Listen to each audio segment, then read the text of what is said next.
first of all, thank you, thank both of you for inviting me.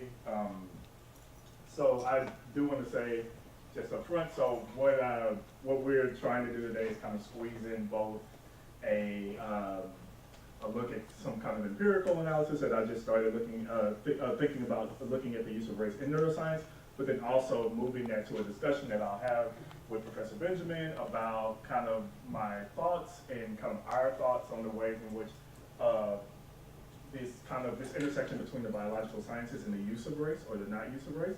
And so just kind of some of our thoughts. And so I'm gonna try to go 15 minutes, hopefully I don't go over, and then we'll try to leave the rest of the discussion, which will be a little bit more lively. So I should say first, so the title of my talk is Imaging Difference, Social Neuroscience and the Logics of Race. I came across this topic actually, and I'll talk briefly a little bit about the previous research I did, from thinking about my dissertation project, which is now a book project.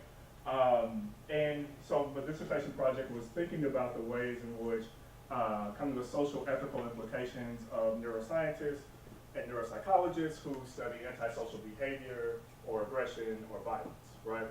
But one of the reasons why I wanted to do that was that I was really thinking about how, I wanted to know how race was being used in neuroscience, right? So I came through UCSF, and some of my mentors there, some of Ruha's mentors, also looking at Ruha's work, a lot of scholars in sociology, some of sociologists, a lot of scholars were already looking at the ways in which genetics think about race, right? So what I asked the question was, well, what are neuroscientists doing with race, right? Are neuroscientists better or are they worse?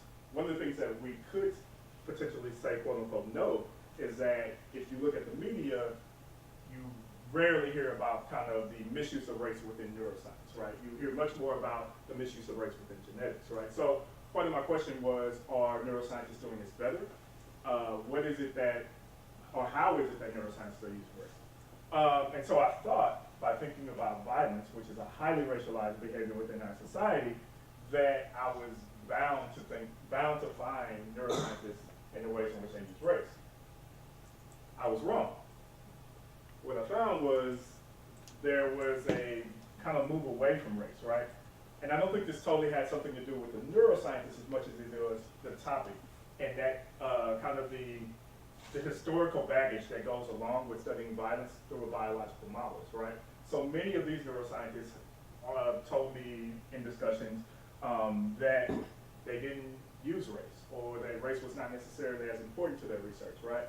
And so as I moved from the PhD to the postdoc, my project then became, well, how can I actually grasp what's the use of race? And so the overview for today, I'm going to first kind of talk about very briefly, just mention some of the neuroscience of race, or essentially neuroscientists who are thinking about race, and really, I think it's more racial bias or kind of the implications of racism that they're thinking about more than race, and I think that's an interesting difference between the genetics of race. Then I'll actually present on some of the preliminary data I have from from actually tracking how race is being used in social neuroscience. And so me and two students, we actually qualitatively coded the Journal of Social, Cognitive, and Affective Neuro, thinking about the use of race, right? And so the data that I'm going to present to you today is kind of what we found, like how our neuroscience uses race, and we specifically chose social neuroscience because we were thinking that in a journal like this, we should see more of a use of race than maybe just thinking about, let's say, nature or something like that, right? So we want to specifically think about that. And then in the last part, as I said before, we'll talk about in the discussion kind of what exactly do we do with race.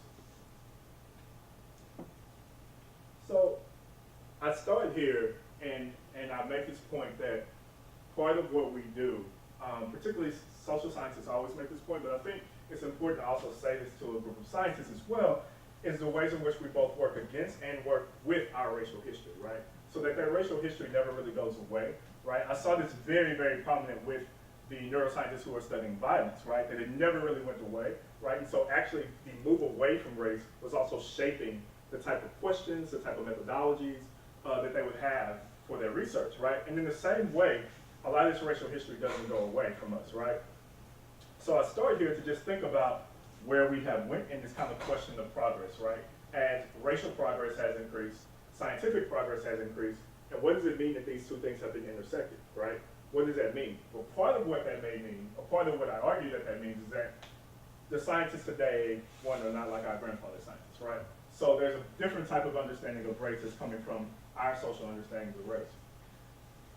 And part of that has led to neuroscientists who have been starting to think about race, really, and really this kind of extends from a different type of question. It's a different type of sociological question that's happening here, right? And the question that I think these neuroscientists, who, and also these social psychologists, and also these sociologists and anthropologists, the question of today is race. The question about race today is, why do we still have racial differences? Why do we still have these gaps in health, these gaps in crime? Why are they still here? Particularly why are they still here after 1968, right? So the 1960s, and particularly the latter half of the 1960s, with the end of the civil rights movement, was supposed to be this move toward equality, right? And what we saw in the late 80s, early 90s is that racism was still here, but it didn't look the same, right? And so you had a group of sociologists who started to think about this, and they started to use a term like colorblind racism, right? This idea that racism could still be around, but that, as Professor Benedict Silva says, but we can have racism without racists, right? That no one would be claiming to be racist, yet we saw the same type of gaps in education, same type of gaps in crime, same type of gaps in health, right? So that something was going on. Psychologists also were thinking about this, right? And the ways in which they were thinking about it is, from their early kind of surveys around racial attitudes, right? So what they saw after the 1960s was a drop in explicit racial attitudes, right? But they didn't see a drop in overall racism in society. So they were trying to figure out what is going on. If explicit behaviors have went down, but implicit have not, what is going on? So this is the question that I think everyone is kind of engaged in by the 1990s, 1980s. So this is kind of what gets us to this point of thinking about the neuroscience of race. What the neuroscience of race, in my opinion, is looking at is kind of two areas. So one is just an extension from kind of the implicit bias research that came out in the mid-1990s, right? So now you have neuroscientists who have both been employing implicit attitudes, implicit association tests or attitude tests, and thinking about then what are the kind of underlying neural processes that impact implicit bias, right? On the other hand, you also have a group of scientists, and these kind of things go together. You have a group of scientists who are also thinking about racial recognition, right? And a lot of this comes from the understanding of facial recognition, right? So for them, they're thinking about how our brain reacts when we actually see other people who are of a different race. So not just faces, but that race overlaid on that face actually means something else, right? And so they're trying to think, what does that actually mean? So in today's presentation, well, let me say that. I did a 2-year postdoc when I first got to UPenn, and then I started another 2-year postdoc. And the 2-year postdoc that I started was one that was funded through NSF, and it was to just think about kind of the neuroscience of implicit bias, or the neuroscience of implicit racial bias, right? And it was going to allow me then to think about how neuroscience sees race. So what I'm presenting today, though, is actually going to be kind of an offshoot of that. What I decided to do as a qualitative researcher, one of the things that we look at, as a qualitative researcher, one of the things that we do for me, what I do is called the qualitative content analysis, right? I'm someone as a sociologist who does science studies, and so I'm required to kind of engage in the science. So I have to know how to read through these journals. I have to understand kind of what it is that neuroscientists or geneticists are trying to tell us, right? And so part of what I ended up doing for this kind of offshoot of the project is with two students, we called it the Journal of Social Cognitive and Effective Neuroscience. And so the team of students I purposely had a graduate student who was from the social sciences, and she was paired with an undergrad who was from the neurosciences. so it's not called neuroscience at then, but essentially she was a neuroscience undergrad. So you had a neuroscience undergrad and a social science grad student working together, right? And so the way this works is they would work together and they would code. They would go through and code. So we had a set of codes. At the bottom, you'll see kind of the sample code. So we were looking at the sample demographics, the country of origin, funding sources, the neuroimaging technology, the studies focus, the studies findings. All of these things were coded in like this huge spreadsheet. Then I would go in, because you always have to need someone to kind of have a reliance. So I go in and then I code every other article that they also code. So they code one half, and then I come back behind them and make sure that we're coding the same way. And then another student codes another half, and I go behind them and make sure we're coding the same way, right? So basically you have 3 independent coders, but they're coded twice. Each thing is coded twice. So what we saw was that it was about 1,058 articles. So the journal Social Cognitive and Effective Neuroscience started in 2006, so we essentially just coded it up until the point that we were at. So, so we went from 2006 to 2016, so 11 years. And we included in our final 951, right? So one of the bigger things that we excluded was articles that did not use any neuroimaging technologies, right? And this was really just for us to kind of cut down on the number, although it didn't cut down as much as we thought. And so we just said, never mind, we'll just go with it. And so we ended up having 951 articles. So there's some comparative studies here. I didn't totally invent like what I was doing here. What I'm pulling from are 2 studies. So the first study, the Huntnall study in Social Psychology Quarterly, they essentially did this for Social Psychology Quarterly. They coded in 2000, and they did it again in 2013 as well. They coded in 2000 basically the use of race in social psychology quarterly. Okay, and the codes that they used, R&E is just race and ethnicity here. The codes that they used, or the kind of categories that they ended up coding these journals in, was race and ethnicity reference, meaning that was there some kind of mention of race somewhere in the article. Was race and ethnicity included in analysis, meaning more than just saying, here's my population, some kind of way I'm thinking about either the differences between these groups, or I'm making some kind of cognitive understanding of how race is important. And then the last one is seriously engaging, is usually means that race was kind of a key independent variable in the study, right? On the other hand, Martin and Young also did this, right? And they did this for sociology journals. They actually did it for the big kind of our capstone sociology journal, the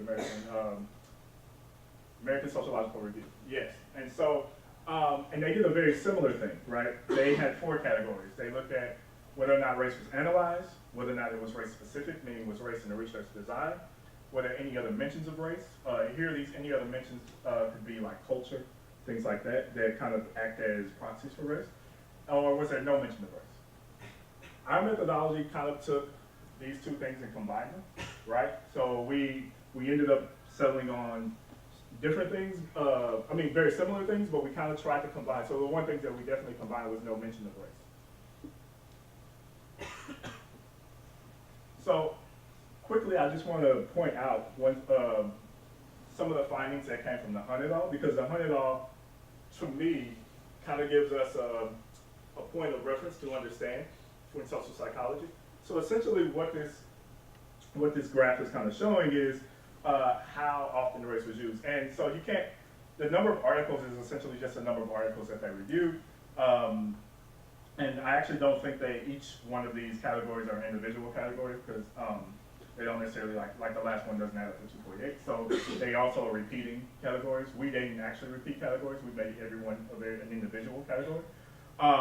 So some of the interesting things I think that we should point out here, one, from 2000 to 2012, and this is kind of where they went back in and looked at it again, we saw that essentially about 65% of the articles in Social Psychology Quarterly were at least referencing race, okay? Come back to that. Here's our results, okay?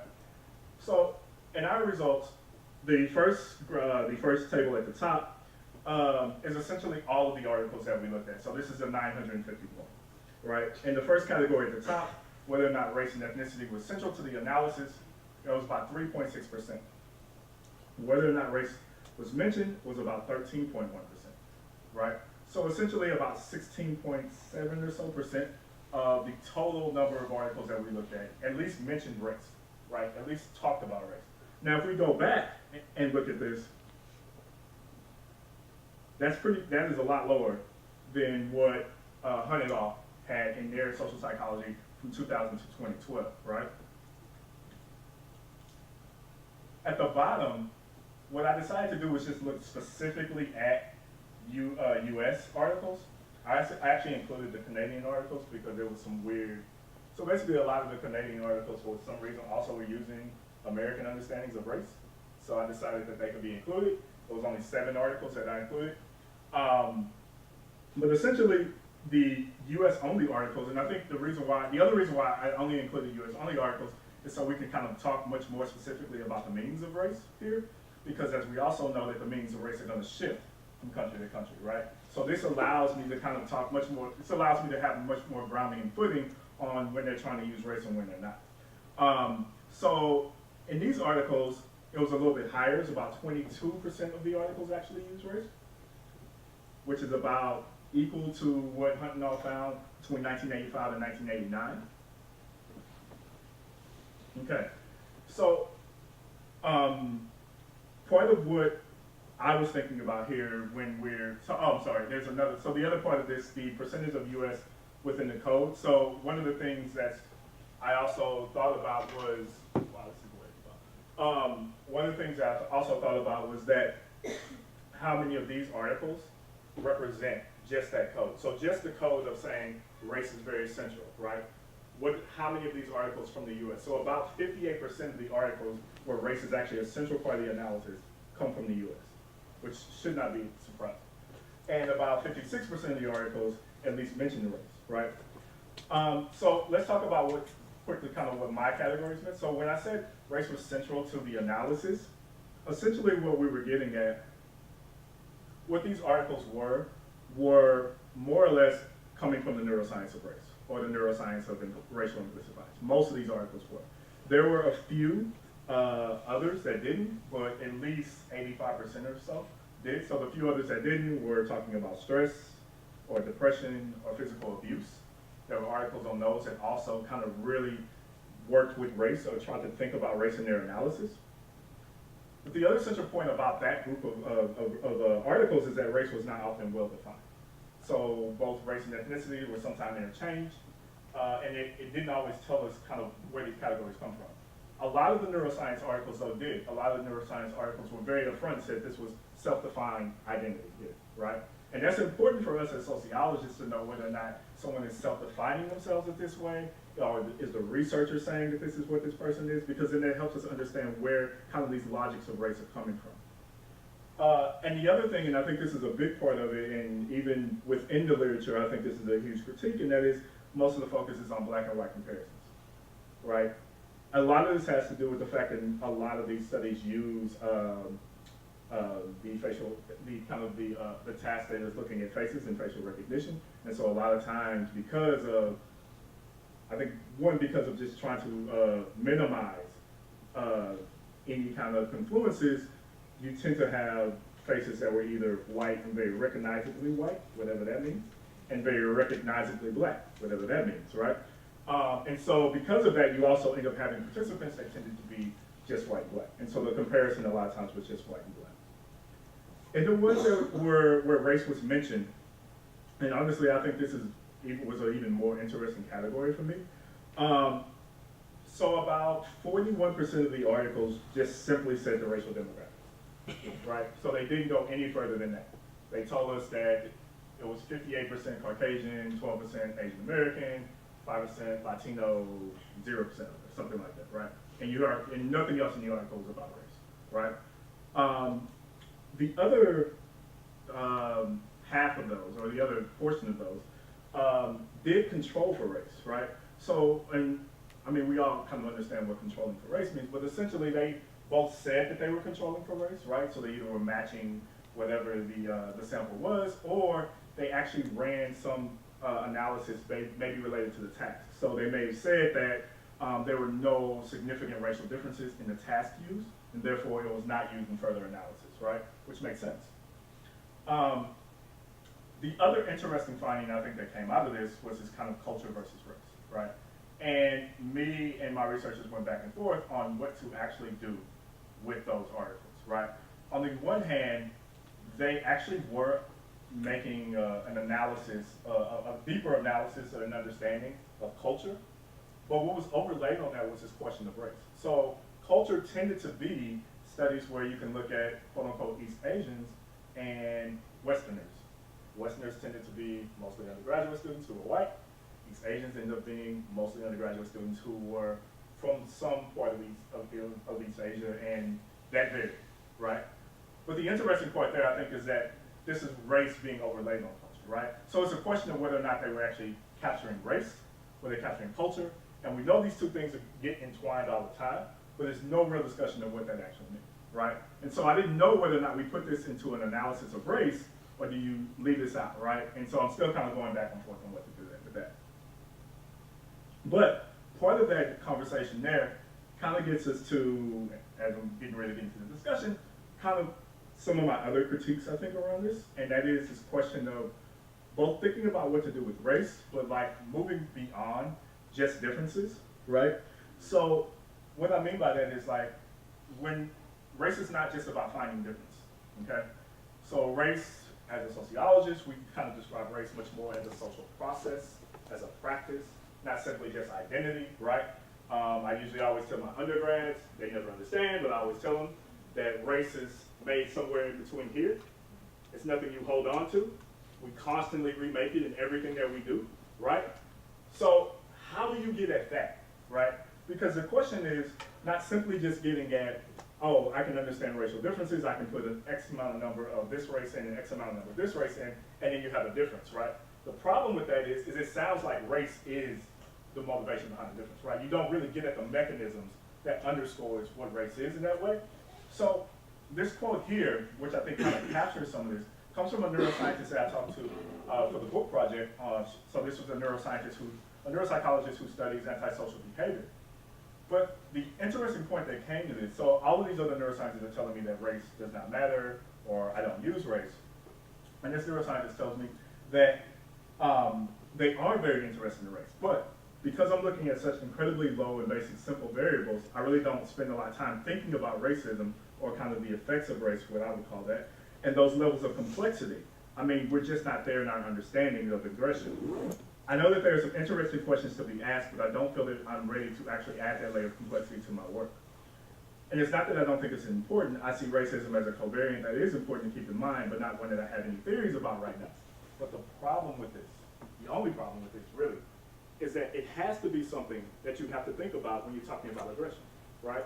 As a black man, you can't tell me that you have no theories around racism but want to study how my body ends up being, how I am or am not violent, right?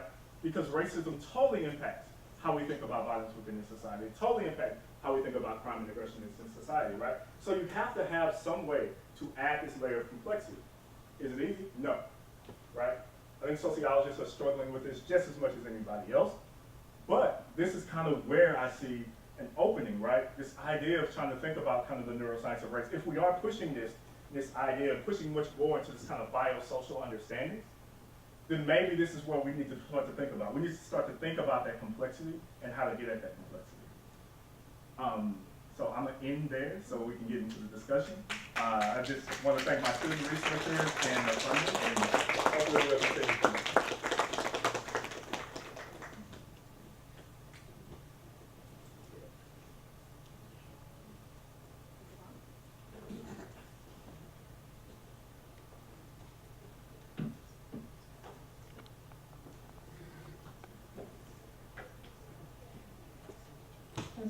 Testing. Hi, everybody. How are you? Hanging in there late in the day, came from classes and other meetings. So just to give Oliver a chance to catch his breath, I thought I would, in a roundabout way, tell you a story that will eventually come back to the topic at hand, I hope. So the reason I was a little late is because I was coming from a class called Political Bodies, the Social Anatomy of Power and Difference. And one of the things that we did today was, in the wake of the tragedy yesterday in Florida, we thought about first of all, we read Oliver's work, and we were thinking about how his work on the neuroscience of violence, how to engage that in light of the tragedy.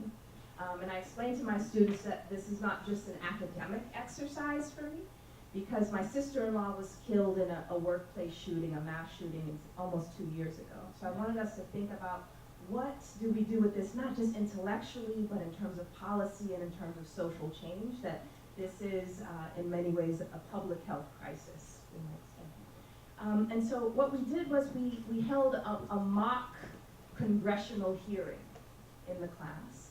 And the hearing was around an initiative called the Violence Prevention Brain Initiative that grew out of the Obama's Brain Initiative. And the proposal was to invest $20 billion into a very systematic study of the neuroscience of violence that would use the public schools and begin to trace the neural pathways, the genetic biomarkers of every school child whose family would consent, to understand what are the potential predispositions to this. So this was the fictional proposal. Half of the class was meant to oppose it, half of them supported it. They chose characters who they embodied so that it wasn't just abstract theorizing, but from their social position. Why did they support it? Why did they oppose it?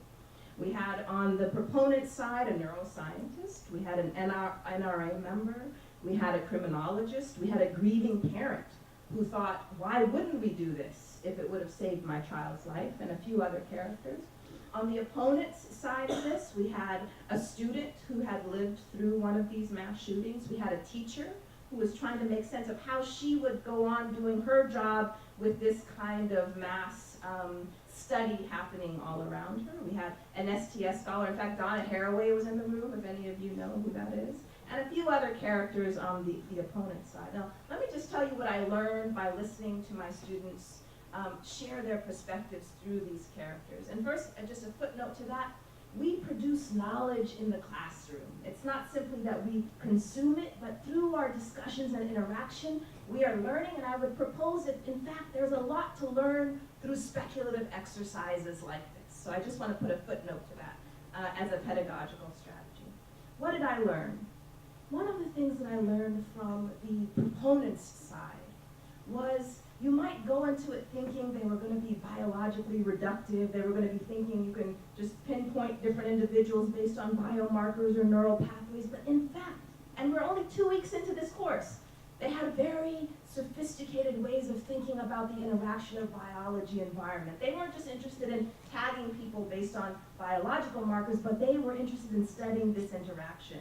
But one of the things they admitted afterwards, that even as they were being very nuanced and complex around that, really stopped to think about how this would impact the individuals who they were purporting to help, right? And so that's where we come into what we learned from those who opposed it.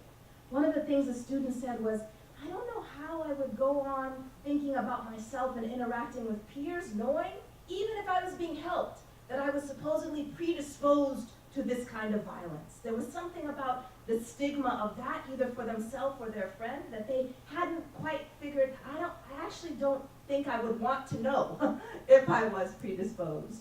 And one of the things that was identified, and wasn't said in this term, but what they were identifying was a kind of interactive feedback loop between being studied, the stigma that might result, but that how that stigma might in fact induce kinds of aggression that would confirm what was being tagged in the first place. And so there was this relationship between the knowledge production and the social impact. The teacher said she didn't know how she would then go on teaching students who she had known had been labeled in this. And one of the things no one had thought of was, who is actually going to implement this on a very practical level, monitoring, all in order to help. And so all of the levels of management that we think about. And a number of times the people on the opponent said, wow, you have $20 billion for this study, but we don't have good textbooks, and our school is falling apart. So there was a whole socioeconomic aspect of this that was interesting. Last but not least, what we learned because again, remember, this was an initiative that was going to be rolled out in public schools. So one was the selection effect already in terms of who is accessible for us to study. Now in your work, we think about how so much of this is built on the sampling of people who are already incarcerated. So thinking about selection effects. So in the fictional case, public schools. So already there was a father there who was saying in our mock hearing, you know, I can't afford to send my kids to private school, so does that mean they're automatically being selected for? I don't have much of a say. But then we realized, no, of course, people have to give consent. But then let's think about already who has the wherewithal to give or withhold consent in order to understand what's being proposed and not. So there are also selection effects within the public school system that would create selection effects, we might say. So the take home for that is that the social formation, the dynamics, the power, the hierarchy, their interactions, that actually shapes the data, the knowledge production process. It's not simply that science impacts society as a kind of downstream effect. You do the science, and that's going to impact society. How society is organized shapes what's possible with the data production process and the knowledge, and it goes in this iterative cycle. So that's a kind of take home for the kind of work that we do, is that we're looking at this co-production and not simply the implications or the impact. Is that understood? Okay. So questions for you, my friend. Did you rest? I did. Okay. We heard a lot about methodology, which I really appreciated, and which I think is important for us to get a little sense of, you know, where your insights are coming from. Is it on? Yes, it's on. So if you could, in the, you know, again, so for simple terms, could you describe what are the range of ways people are using or avoiding race in the articles? If you could just pinpoint a few points on the spectrum, because it doesn't sound like it's a binary, but what are the points that we would identify? So, always great to have you, and always very interesting teaching. That's actually that. So the ways in which race was not used. So I kind of thought about this in 3 different ways. So on the ways in which it was being used, one was just I was just capturing race, right? Either race is present or not present. And that's essentially what we were able to code for when race was not there or there or not there, right? But as I kind of tried to go through in there, it's deeper than just being there or not there, and that's what I tried to explain now. Another way, and this kind of comes from the research that I did before, and this is this idea of avoiding race at all terms. This is kind of a protection of kind of the ways in which you protect yourself from racism or charges of racism, right? So we know, as I said earlier, we both are working against and working with our racial history. And part of that, I think, this idea of trying to be colorblind, as Hunt and I'll call it, is to avoid being called racist when you do, particularly when you do work on violence, or you do work on stress, or you do work on these things that already are kind of racialized. You don't want to get that category of being called racist, so you just avoid using those categories, right? The other ways in which I was thinking, this is kind of what our last is, I ended with, is this idea of racialization, right? This idea of how do you capture those effects though, right? So even if you are studying violence, we know that the effects of race do impact our decision making, right? It does impact how we are labeled. It does impact our behavior. So maybe it's not race per se, it's not the fact that you are black, but it's the fact that you are treated as black, right? So how do you capture that, right? Because if we're trying to move forward the science, then that is what we're trying to capture. We're not simply trying to just say there are differences between whites and black, right? We're trying to say, what do those differences mean? And so one of the points that you flagged for us in the presentation was one of the breaks that neuroscience makes with genetics, whereas a lot of it is around the genetics of race is transformed in the neuroscientific context to studying the neuroscience of racism. So all of the work on implicit bias. Could you share with us your reflections on the benefits, purported benefits and pitfalls of that line of research? Yeah. So I think so if you didn't know, I'm kind of an advocate of this science, which is also the opposite of kind of what I was with the first project, which kind of had me feeling like this.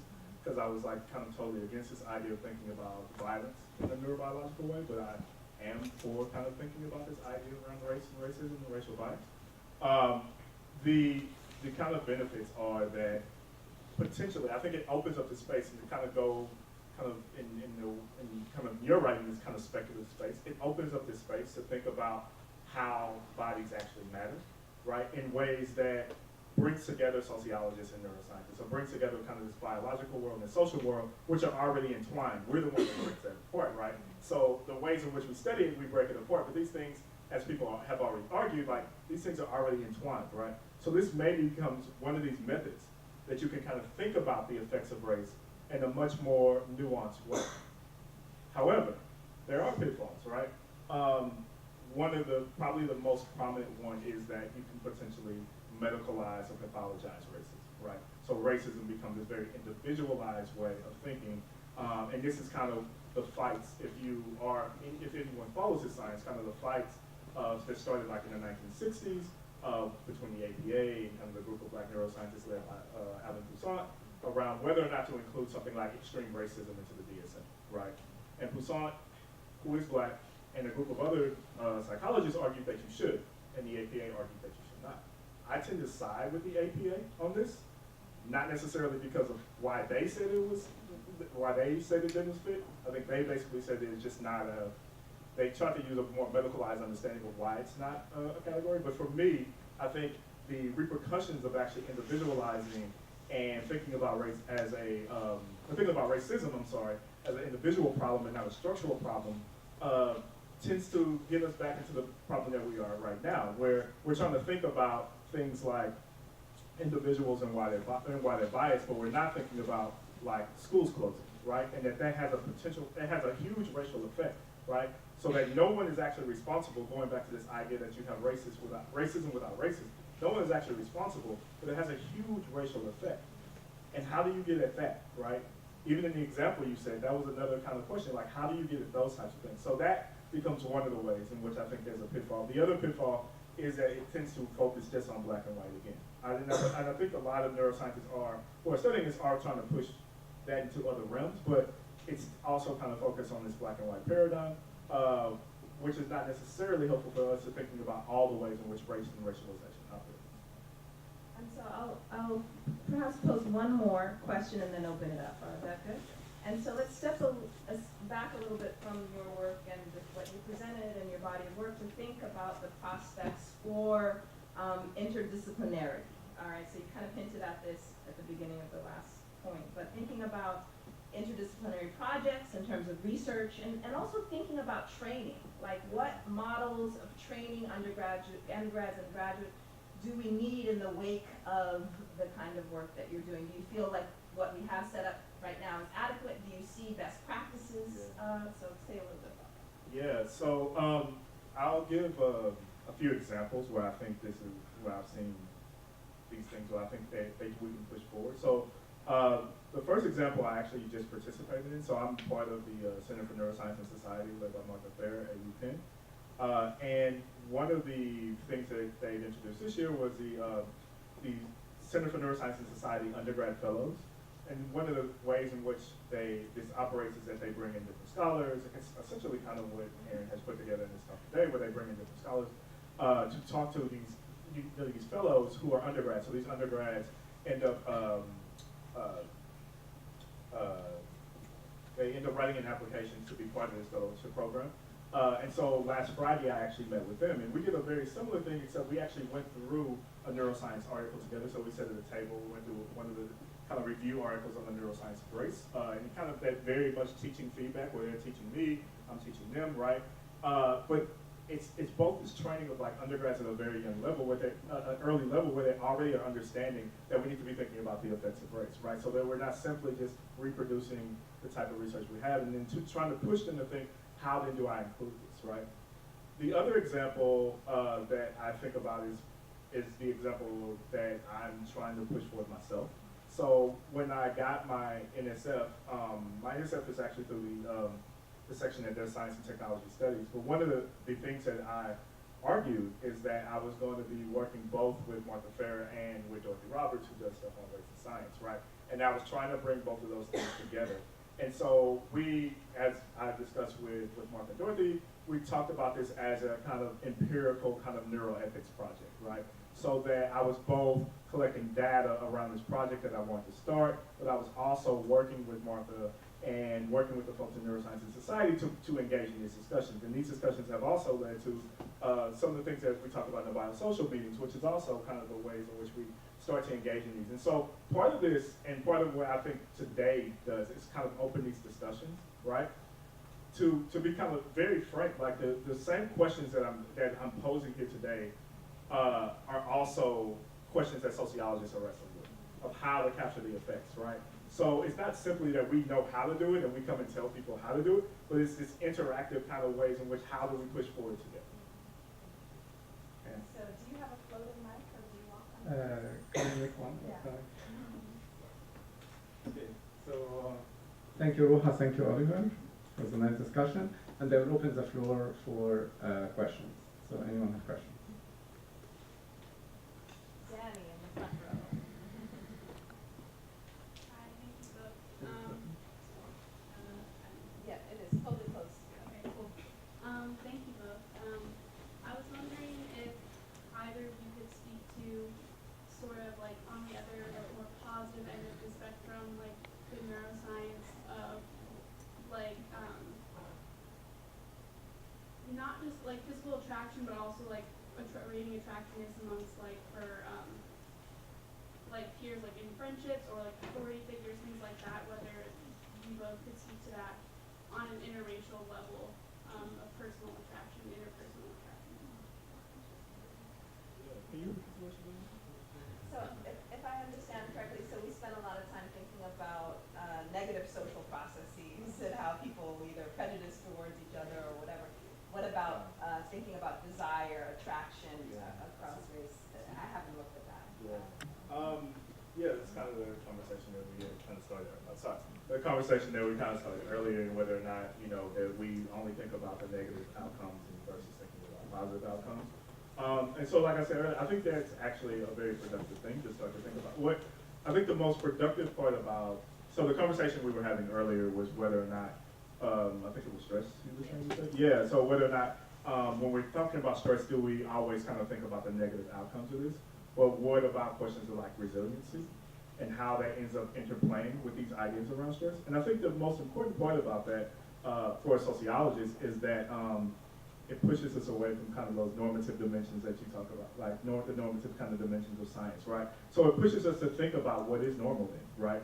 So if you have populations where it looks like they're, let's say, whatever part of the brain that we're looking at, let's say the amygdala, we're looking at the amygdala, and it looks like it's not functioning properly, but in all other aspects of their life they are healthy, or there's some kind of way protecting them from other types of stressors, right? How then do we start to think about what does that mean? And I think the part of the understanding here is to push what does normal actually mean, right?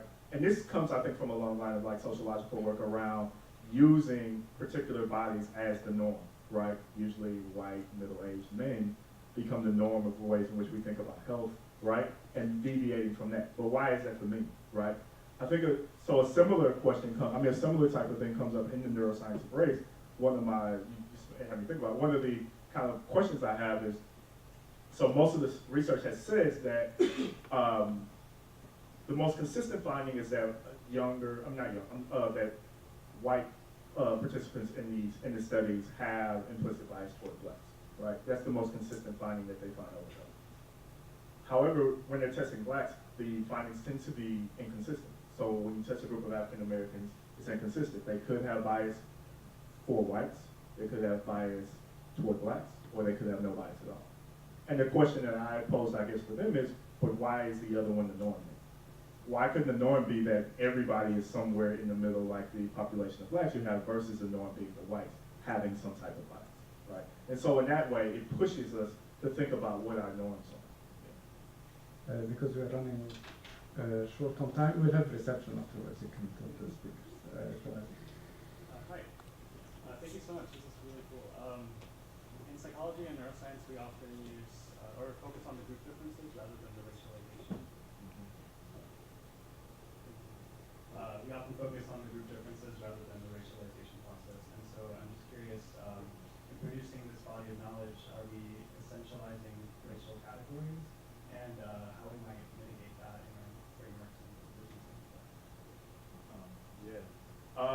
So the kind of short answer to that is yes and no, right? So you could be, right? So like the research that I was looking at from like the scan journal, right? So in some ways, yeah, you could potentially be reinforcing this idea that these are kind of innate type categories, right? Particularly because of the ways in which it's built into the task. And so that can happen, right? But one of the things that, one of the reasons why I was breaking into these categories that I use, like using race in the analysis and thinking about it, is that even in the, and I totally understand we don't have a lot of room in articles, right? You don't have a lot of room to start explaining all of these things out in articles. You know, journals will tell you, you gotta cut this out. A lot of it means you gotta cut the social stuff out, right? So I understand that part.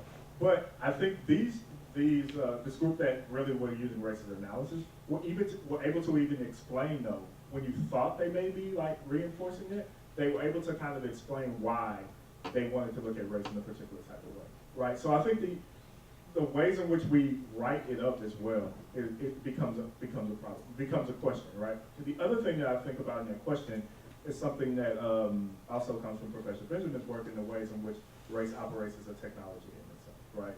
And the way I read what our argument around race as a technology, is also that race, as technologies, right? All of our technologies, we expect a particular type of outcome, right? If you use a knife to cut butter, you expect things to cut butter. Use a computer, you expect things, right? All of it, we know the outcome. When I think about the ways in which Ruha says race becomes a technology, that means we also kind of know the outcome, right? The other part of that, though, is how it gets kind of insidiously infused into our research, right? So even when we're trying to avoid those outcomes, it kind of sometimes can get back into our research. One of the example I'm thinking of comes from the neuroscience of violence research. And so where these neuroscientists have, and I think they kind of have done a good job of saying we don't use race and we're moving away from race. What they don't tell you, or what you don't see, is that when you look at, though, let's say how we define who is antisocial, we use police records. Police records are highly racialized, right? We use arrest records, not just police records, arrest records. But there is no understanding of how those arrest records are racialized, right? So race gets built in to a particular type of technology. I mean, race gets built into that technology, and race also operates as a technology because then you expect type of outcomes for that, right? And sometimes it's insidious and sometimes it's not. So to answer your question, yes and no, right? It sometimes happens and sometimes it's not. No. So, yes, practically speaking, there are things we can do to reify less and be more sort of nuanced in our work. There was a movement a few years ago in the world of genetics, sociology and genetics, in which our meetings we would invite editors of major journals to try to get a kind of consensus around how they could strategically use their role as gatekeepers when people submitted papers to ask for people all to move in the direction of making their use of race explicit. What were the decisions? How are you defining? What are the assumptions? Not to get rid of race, but to make it explicit and, in the words of one scholar, care for the data. In the same way that you care for the biological categories and define them and say what they're not doing and what they are doing and all the qualifications, and then just casually throw race in there and don't understand the care that you need to take in terms of making it explicit. What is it? So to do a study, you have to hold things still for a minute to do the study. Everything can't be in flux and messy, right? To do a study, but then tell us the decisions that went into what you held still, why you decided to hold this still in the way that you did and not that. And so if you take nothing away today, care for the social data as much as you care for the stuff that we would put on the biological side. Of course, they're in an interaction, but too often we think we know what we're talking about when we're talking about race and we don't. Or we don't make it explicit what we're doing, right? And to do that for someone who's not trained in the social sciences, it requires conversations and collaboration and reading literatures in the way that you're reading across literature in order to care for the social data as much as you do the biological data. So editors, that's a high, gatekeeping, but as students, we can begin to train ourselves not to take for granted the social side of the process, the environmental side, and think, oh, everybody knows what I'm talking about. Because in fact, race is not something that each of us has as a property of individuals, it's something that we do, right? And so in order to study that process, yes, we have to hold things still, which means by definition reifying it to some extent, but we can also tell each other, this is why I'm holding it still in this way and not another way. And so through our language practices, our writing, all the way up to the kind of gatekeeping that editors do, there's a lot of little pragmatic things that we can begin to do to move this along. Good. Thank you all, and we can continue the conversation. There is food and alcohol. And enjoy your time.